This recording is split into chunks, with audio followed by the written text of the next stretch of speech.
What are sinusoidal waves? Calculate its phase velocity and phase constant. Sinusoidal waves क्या होती हैं, पहले हमने ये देखना है। साइन वेव्स नॉर्मली जो होती है आपके पास, आपने देखी है वो कैसे होती है। साइन वेव मैंने आपको बताया था 0 से स्टार्ट होती है, ठीक है। ये आपके पास साइन वेव होती है। तो जो वेव्स आपके पास जिनमें जो है पैटर्न कुछ यूँ हो कि 0 स्टार्ट हुई, फिर मैक्सिमम, फिर यहाँ पे आए 0 पे, फिर जो है इसका लोअर मैक्सिमम हो, फिर 0 पे आए। तो ये आपके पास इस तरह की वेव्स जो होती हैं ये चलती जाएंगी, ठीक है। इनको हम क्या कहते हैं, साइनोसाइडल वेव। और इनको हम और भी नाम देते हैं। वो क्या होता है इसका, पीरियोडिक ऑसिलेशंस, जो ऑलरेडी आप लास्ट चैप्टर में पढ़ चुके हैं। Having fixed frequency and wavelength. Fixed frequency का क्या मतलब होगा, यानी अगर मैं 1 सेकंड में देखती हूँ कि ये एक वेवलेंथ पास की है, तो नेक्स्ट वेव 1 सेकंड में इतनी ही वेवलेंथ फिर पास करेगी, ठीक है। वेवलेंथ भी सेम होगी और फ्रीक्वेंसी भी सेम होगी। तो ऐसी वेव्स को हम क्या कहते हैं, साइन वेव और sinusoid wave. Consider a transverse waveform having sinusoidal shape at time t equals to 0. The displacement of the waveform is given as this. अच्छा, आप उसमें देखें कि t यानी टाइम, अगर हम कोई इसका पैटर्न देख रहे हैं, ट्रांसवर्स वेव है, ये तो आपको नजर आ रहा है। साइनोसाइडल वेव जो वेव होती है वो ट्रांसवर्स वेव होती है, और उसका डिस्प्लेसमेंट क्या है, कुछ यूँ है हमारे पास। हम लिख रहे हैं एक्स और टी। अच्छा, यहाँ पे आप देखें कि t 0 है, फाई एक्स 0 हम पुट कर देंगे, y एंड साइन थीटा बन जाएगी आपके पास, टी वेव बन जाएगी। फिर उसके बाद आप देखें कि the maximum displacement is ym is called the amplitude of the sine wave and distance occupied by crust and trough is called wavelength. अब आपके पास हो क्या रहा है, देखें ये चीज़ तो आपको पता है कि आपके पास जो वेव बन रही होती है उसमें मैक्सिमम डिस्प्लेसमेंट जो आपके पास अबव मेन लाइन होता है उसे हम कहते हैं क्रस्ट, और जो बिलो मेन लाइन होगा उसे हम क्या कहेंगे, ट्रफ। वो आपके पास होगा ट्रफ। अच्छा, फिर उसके बाद आप देखेंगे इसको रिप्रेजेंट भी किया हुआ है, वाई एम इसका एम्पलीट्यूड है, यानी इस मेन पोजीशन से लेकर जो अपर एम्पलीट्यूड मैक्सिमम एम्पलीट्यूड होता है वो वाई एम हो जाएगा। इसी तरह नीचे अगर ट्रफ का लेंगे तो वो भी वाई एम होगा, और एक वेव से दूसरी वेव तक जा रहा है तो वो S equals to wave T बन जाएगा।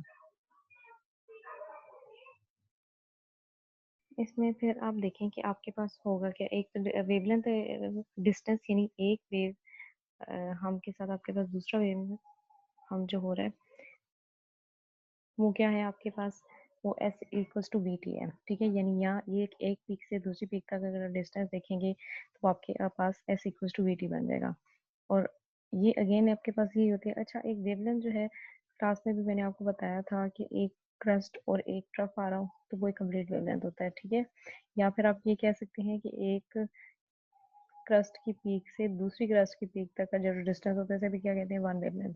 सिमिलरली आप क्या कहेंगे, एक ट्रफ की पीक से दूसरी ट्रफ की पीक का तक का डिस्टेंस होता है, ये भी आपके पास वन वेवलेंथ होता है। ये आपके पास वेव फॉर्म है, ठीक है। और इसमें डिफरेंट है, इसमें जैसे डॉटेड लाइन से रिप्रेजेंट किया हुआ है वेव, ये आपके पास t इक्वल्स टू 0 पे है, t is equals to 0 time पे आपके पास है। और जो आपके पास सॉलिड लाइन से रिप्रेजेंट किया हुआ है ये किसी टाइम पे आपके पास वेव बनाई हुई है। अच्छा, अब आप देखें कि इसमें जो हमारे पास इक्वेशन होगी वो क्या बन जाएगी। हमारे पास इक्वेशन होते हैं, जैसे साइन थीटा था, साइन थीटा था, थीटा किसके इक्वल होता है, ओमेगा टी के इक्वल होता है। ये आपको पता है। जैसे एंगुलर वेलोसिटी होती है वो किसके इक्वल होती है, angular displacement per unit time के इक्वल होती है। तो यहाँ पे थीटा की जगह हम क्या लिख देंगे, ओमेगा टी। थीटा की जगह आपने यहाँ पे लिख दिया ओमेगा टी, ये देखें। और साइन थीटा था, यहाँ साइन ओमेगा टी हो जाएगा। अच्छा, अब इसमें ओमेगा किसके इक्वल होता है, 2 पाई एफ के, तो वो आपने 2 पाई फिर से रिप्लेस कर दिया, टी लिख दिया। फिर आप देखें कि आपके पास यहाँ पे जो एफ है, एफ फ्रिक्वेंसी है, फ्रिक्वेंसी को हमको इससे हम रिप्लेस कर लेंगे। फ्रिक्वेंसी आपके पास क्या होगा, v is equal to F lambda के इक्वल होगा, ठीक है। तो अब आपने क्या किया कि यहाँ पे एफ को किसे रिप्लेस कर देंगे, v बाय लेमडा से, तो एफ की जगह मैंने v बाय लेमडा लिख दिया। तो ये आपके पास इक्वेशन बन गई। अब इसको कैसे रिप्लेस चेंज करेंगे मजीद इसको, यानी वी टी जो होता है वो क्या होता है, डिस्प्लेसमेंट होता है, यानी वी टी आपके पास डिस्प्लेसमेंट है, और वो किसके इक्वल हो जाएगा, x equal to V T के इक्वल हो जाएगा। जैसे ये देखें, वी टी आपके पास डिस्प्लेसमेंट और वेलोसिटी और टाइम का प्रोडक्ट है, तो x के इक्वल हो जाएगा। यानी इसकी जगह हम लिख देंगे x, तो आपके पास 2 पाई x बन जाएगा। साइन क्या हो जाएगा, Y X zero equals to Y M sine 2 pi by lambda X, ये आपके पास आ गया। फिर उसके बाद आप देखें कि आपके पास no wave travel along positive X axis with phase velocity D and reaches new position as the solid wave after discovering this distance vt. तो उसमें आपके पास क्या न्यू न्यू पोजीशन पे आने के लिए आपने क्या करना था? न्यू पोजीशन के लिए आपने देखा था कि आपके पास अगर पॉजिटिव साइड पे ट्रेवल करेगी तो x माइनस वी टी होता है, ठीक है। तो अब आपने क्या करना है, जो यहाँ पे x डिस्प्लेसमेंट था वो क्या किससे रिप्लेस हो जाएगा, x माइनस वी टी से रिप्लेस हो जाएगा। और अगर हम इस ब्रैकेट को ओपन कर देंगे तो 2 पाई एक्स बाई लेमडा और यहाँ पे 2 पाई वी टी बाई लेमडा हो जाएगा। और यहाँ पे आप देखें v बाई लेमडा तो हमें पता है f के इक्वल होता है, उसे हम बैक सब्स्टिट्यूट कर देंगे, f 2 पाई एफ टी हो जाएगा, ये 2 पाई एक्स बाई लेमडा हो जाएगा। यहाँ से आपको एक और चीज़ भी पता है कि वेव नंबर ऑफ या number of wavelength in distance 2 पाई, हमने क्लास में भी डिस्कस किया था कि 2 पाई डिस्टेंस में अगर आपके पास जितनी नंबर ऑफ वेवलेंथ होती हैं उसे हम क्या कहते हैं, वेव नंबर हमें बताता है, ठीक है। तो यहाँ पे आपके पास प्रोपोगेशन कांस्टेंट वेव नंबर जो है वो k equal to 2 pi by lambda होता है, जो यहाँ पे गिवन है 2 पाई बाई लेमडा। तो यहाँ पे 2 पाई बाई लेमडा की जगह हम k पुट कर सकते हैं। यहाँ पे 2 पाई बाई लेमडा की जगह आप क्या पुट कर देंगे, k x हो जाएगा। और 2 पाई x क्या होता है, ओमेगा के इक्वल होता है, तो वो आपके पास ओमेगा t आ गया। तो आपके पास यहाँ पे साइनोसाइडल वेव का एक्सप्रेशन क्या बन गया, y equals to Y M sine के एक्स माइनस ओमेगा टी। ये आपके पास क्या है, डिस्प्लेसमेंट है साइन वेव का travelling along X axis, displacement of sine wave was travelling along negative X axis. इसी तरह जैसे आपके पास पॉजिटिव एक्स एक्सिस की तरफ साइन वेव ट्रेवल कर रही है और है ट्रांसवर्स वेव, तो उसका डिस्प्लेसमेंट आपके पास ये होगा। और अगर नेगेटिव साइन पे ट्रेवल करेगी तो उसका डिस्प्लेसमेंट जो होगा वो पॉजिटिव के साथ होगा। फिर उसके बाद आप देखेंगे फेज वेलोसिटी। फेज वेलोसिटी आपके पास क्या होगी, the product of frequency and wavelength of sine of a wave is called velocity of wave and is given as this, v is equals to f lambda। यहाँ पे आपके पास frequency और wavelength का अगर प्रोडक्ट लेंगे तो आपके पास वेलोसिटी आ जाएगी, जो आपके पास वेलोसिटी ऑफ वेव है। और इस फेज वेलोसिटी को हम कैसे निकालेंगे, ओमेगा की वैल्यू यहाँ पे 2 पाई एफ है, के की वैल्यू क्या होती है 2 पाई बाई लैम्डा, ठीक है। तो यहाँ पे आप देखें कि आपके पास लैम्डा क्या हो जाएगा, लैम्डा हो जाएगा 2 पाई बाई के। लैम्डा क्या हो जाएगा 2 पाई बाई के, उसकी जगह आपने 2 पाई बाई के लिख दिया। और फ्रीक्वेंसी क्या हो जाएगी, omega by 2 pi F, omega by 2 पाई आ गया, ठीक है। फिर आप देखें कि v क्या हो जाएगा, ओमेगा बाई के। यहाँ पे 2 पाई कैंसिल हो जाएगा, ओमेगा बाई के बन जाएगा। ये this is the phase velocity of sine wave, ये आपके पास फेज वेलोसिटी आ रही है साइन वेव की। फिर उसके बाद आप देखें phase and phase constant. Phase and phase constant क्या होगा आपके पास, base displacement y is 0 at x equals to 0 at the time t is equals to 0 in the equation of the traveling। अच्छा, आप यहाँ पे इक्वेशन में भी देख लें, जो आपके पास इक्वेशन बन रही है उसमें आपने क्या देखा हुआ है कि फिगर में भी जब आपके पास डिस्प्लेसमेंट यानी टाइम जीरो है, टाइम यहाँ जीरो स्टार्ट है बिल्कुल, तब आप देखेंगे कि वेव लेंथ का जो एम्पलीट्यूड है वो भी जीरो होगा, ठीक है, एट स्टार्ट पे। तो आप यहाँ पे कह देंगे कि फेज कांस्टेंट, यहाँ पे आप डिस्कस करेंगे कि एक्स डिस्प्लेसमेंट यानी वेव बिल्कुल टाइम जीरो पे स्टार्ट भी नहीं हुई इक्वेशन, तो उस पर एक्स डिस्प्लेसमेंट भी क्या होगा, जीरो होगा तब। और इन इक्वेशन ऑफ ट्रैवलिंग इसमें भी आप ऐसे ही पुट करेंगे, ठीक है। ये आपके पास जनरल एक्सप्रेशन है साइनोसाइडल वेव का पॉजिटिव डायरेक्शन पे। तो क्या हो जाएगा, y x t y m sine के x minus omega T minus five.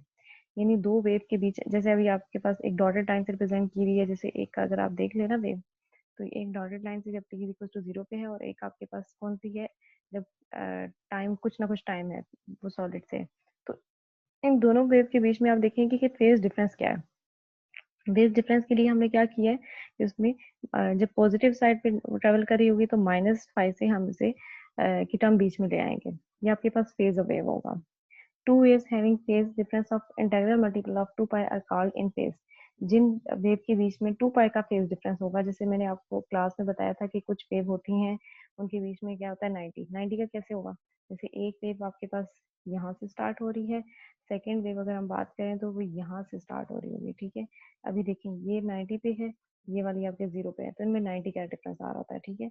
लेकिन इसी तरह यहाँ पे आपके पास कह रहे हैं कि अगर वेव उसमें फेज डिफरेंस जो हो 2 पाई का हो, 2 पाई का कैसे हो सकता है आपके पास, 2 पाई का यानी एक वेव आपने यहाँ पे पूरी कंप्लीट हो गई, यानी इसका 2 पाई हो गया।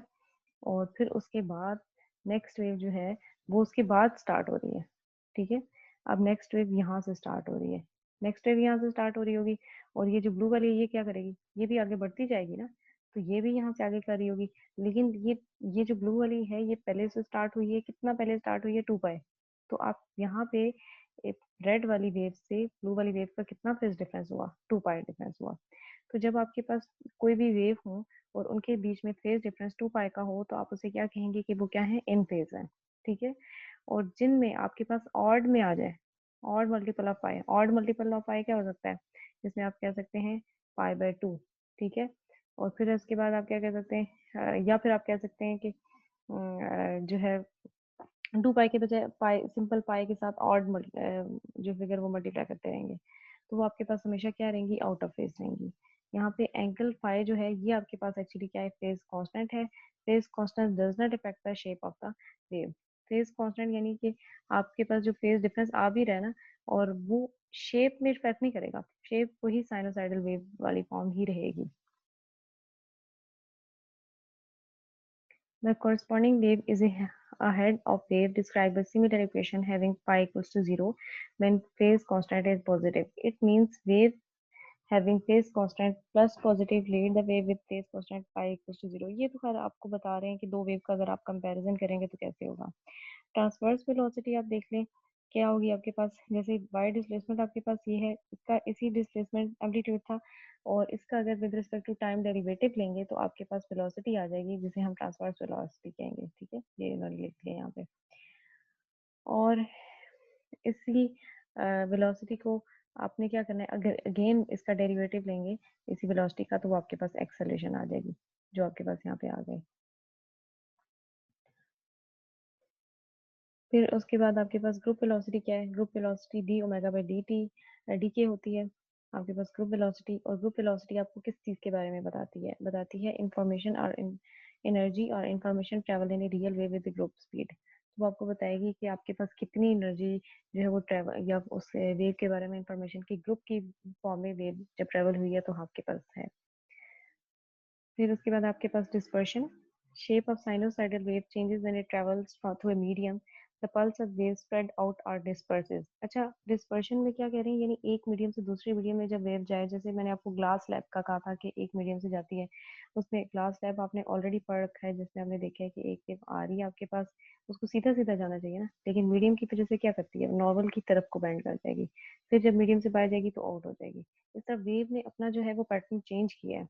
तो यहाँ पे आपको कह रहे हैं कि आपके पास the shape of sinusoidal wave changes when it travel through the medium, उसकी शेप वो नहीं रहेगी जब किसी मीडियम में से ट्रेवल करेगी।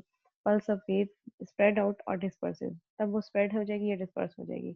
Energy content of pulse means constant when it travels because medium is dispersive and non dissipative.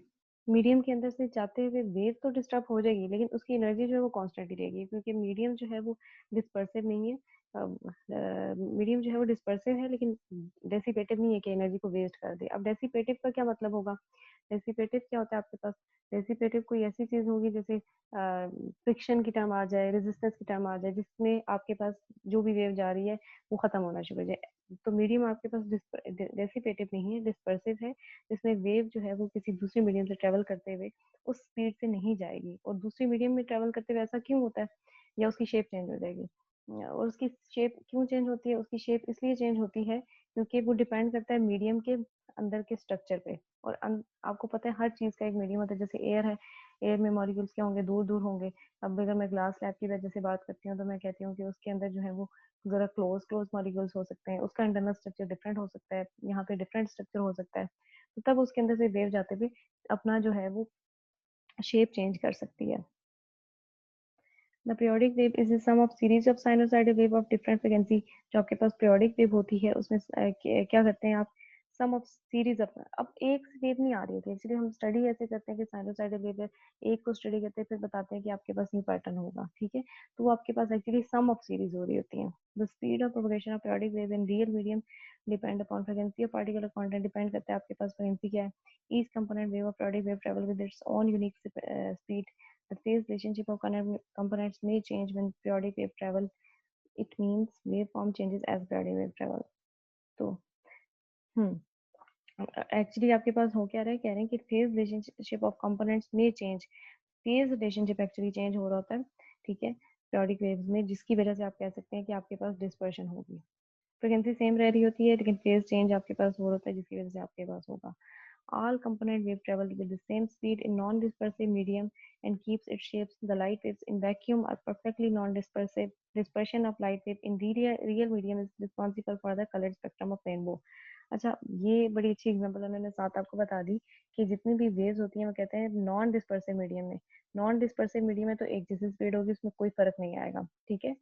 लेकिन अगर डिस्पर्सिव मीडियम है, जैसे अभी ग्लास लैब की एग्जांपल मैंने आपको दी, उसमें कहते हैं कि आपके पास क्या होता है कि उसमें चेंज होता है, उसका अपनी डिस्पर्स करती है लाइट, अपनी शेप चेंज करती है, इसीलिए आपके पास क्या होता है कि आपको रेनबो के डिफरेंट कलर, या फिर आप प्रिज्म जैसे लेते हैं, प्रिज्म में भी आपने देखा होगा 7 कलर्स आपको नजर आ रहे थे, और वो क्यों आ रहे होते हैं? ड्यू टू डिस्पर्शन रिलेशन आ रहे होते हैं, ठीक है, इसी डिस्पर्शन की वजह से ही आ रहे होते हैं।